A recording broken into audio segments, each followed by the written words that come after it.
Sir Nitish Kumar Delhi आए हुए हैं। बिहार जल रहा है, बिहार तबाह हो रहा है। नीतीश का गृह जिला में आग लगा हुआ है। आज तक वहां पर लोग प्रभावित हैं, त्राहिमाम है। लेकिन नीतीश इफ्तार पार्टी का मजा लेकर के, खजूर चूस चूस करके अब लालू यादव से मिलने दिल्ली आए। मल्लिकार्जुन से मिलेंगे, 3 दिन तक उनकी मुलाकात है। तेजस्वी यादव का जेल जाना लगभग लगभग तय हो चुका है। नीतीश अंदर अंदर गुदगुदी में है।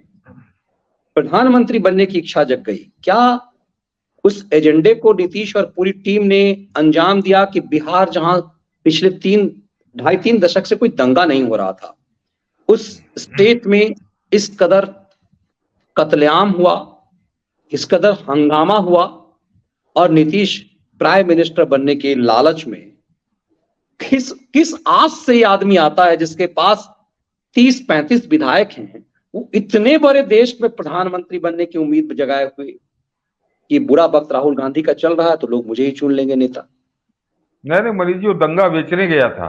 वो जो उसने दंगा बिहार में हुआ, जिसपे वो आंखें बंद किए रहा धृतराष्ट्र की तरह, जानबूझकर बिल्कुल धूर्तता के साथ, पूरी शरारत के साथ वो आंखें बंद किया रहा। हिंदुओं की दुकानें लूटी गई, जब मकान लूटे गए, हत्याएं हुई, उस पर वो आंखें बंद किए रहा। और उसके बाद उसने सेकुलरिज्म का गोल्ड मेडल जीता, जो इस देश में मोदी विरोधी राजनीति का सबसे बड़ा हथकंडा है, सबसे बड़ा हथियार है। उस गोल्ड मेडल को लेके वो दिल्ली पहुंचा था कि बताओ मुझसे ज्यादा नंगई से तुम क्या कर सकते हो, ऐसा सेकुलरिज्म। जिस जिस नंगई के साथ मैंने सेकुलरिज्म किया है, वह मनीष जी, कल कल तक की खबर थी कि उस दंगे में सिर्फ हिंदू पकड़े हैं इसने। एक भी बिल्कुल। मुसलमान, इस नीतीश कुमार की सरकार को बिहार में एक भी मुसलमान दंगाई नहीं मिला। तो ये दिल्ली, ये दंगा कराने के बाद, वो क्लीन चिट देने के बाद, हिंदुओं को गिरफ्तार करने के बाद, उनके मकान दुकान जल जाने के बाद, मुर्दों की तरह मौन रहने के बाद, ये अब उसकी बिक्री करने, सौदेबाजी करने दिल्ली पहुंचा था कि मुझसे ज्यादा सेकुलर कौन हो सकता है, मुझसे ज्यादा हिंदू विरोधी कौन हो सकता है। तो मैं दावेदार हूं, ये गया है वहां सौदा करने। ये बिहार वाले समझे कि बिहार के हिंदुओं का सौदा करने ये दिल्ली दिल्ली गया है कि इनको मैं इसी तरह से रखा हूं। और उसने एक तरह से वो एग्जाम्पल बना के गया है, उदाहरण बना के गया है कि मुझको अगर प्रधानमंत्री बनाओगे तो मैं पूरे देश के यह हाल करूंगा। जरा और प्रदेशों के जो लोग, हम लोग के रिव्यूअर हैं, वो जरा समझे इस बात को कि वो पहले एक एग्जाम्पल सेट किया उसने कि मैं क्या कर सकता हूं, और उसके बाद वो दिल्ली गया कि क्या मुझसे ज्यादा नंगई से तुम ये काम कर पाओगे। तो मैं सबसे बड़ा उम्मीदवार हूँ प्रधानमंत्री पद का। ये वो खड़गे और तेजस्वी तेजस्वी तो खैर उसी के चेला है।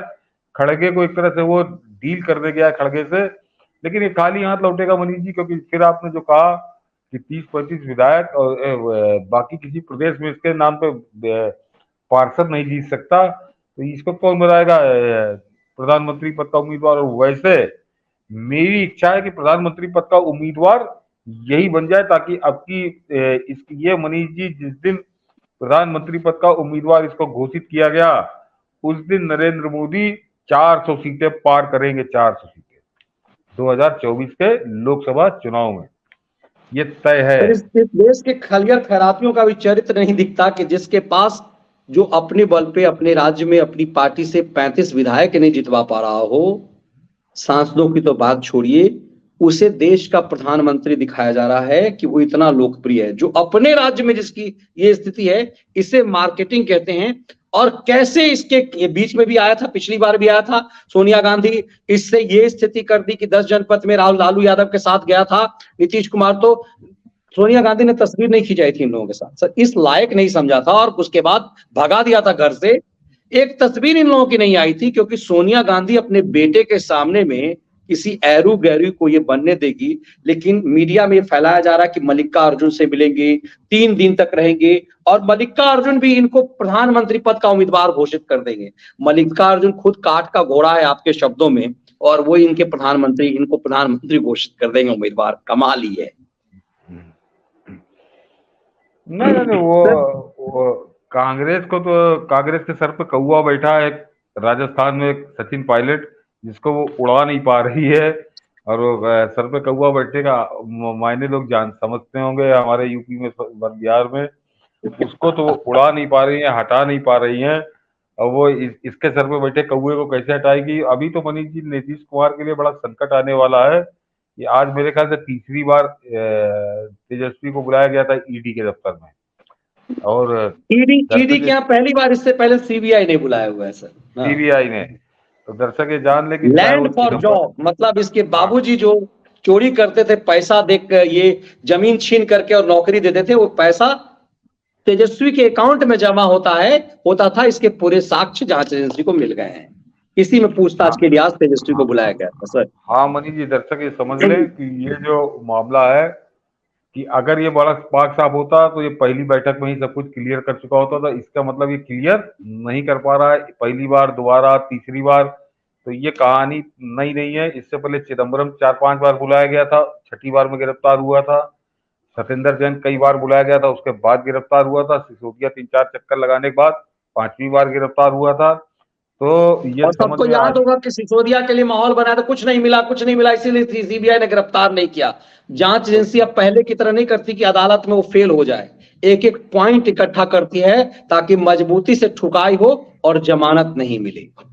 तो ये सफाई नहीं दे पा रहा, ये कुछ ना कुछ गड़ रहा है कहानी, इसलिए इसको बार बार बुलाया जा रहा है। और मेरे ख्याल से 3 हो गई है, 4-5, चौथी 5वीं में इसका अंदर जाना बिल्कुल तय है। और जो अभी तक के लक्षण है, जैसे नवाब मलिक साल भर ऊपर हो गया, बंद है।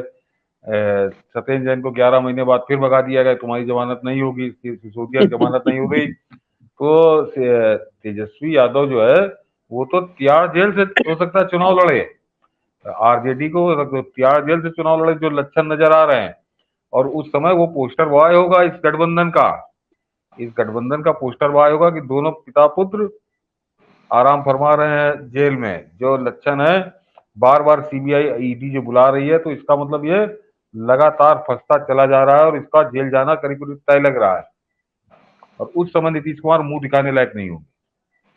बिल्कुल, और नीतीश कुमार तो चाह रहे होंगे जितना तेजस्वी डरा रहे, जितना लालू यादव डरा रहे, तितना इनको फायदा होता रहे।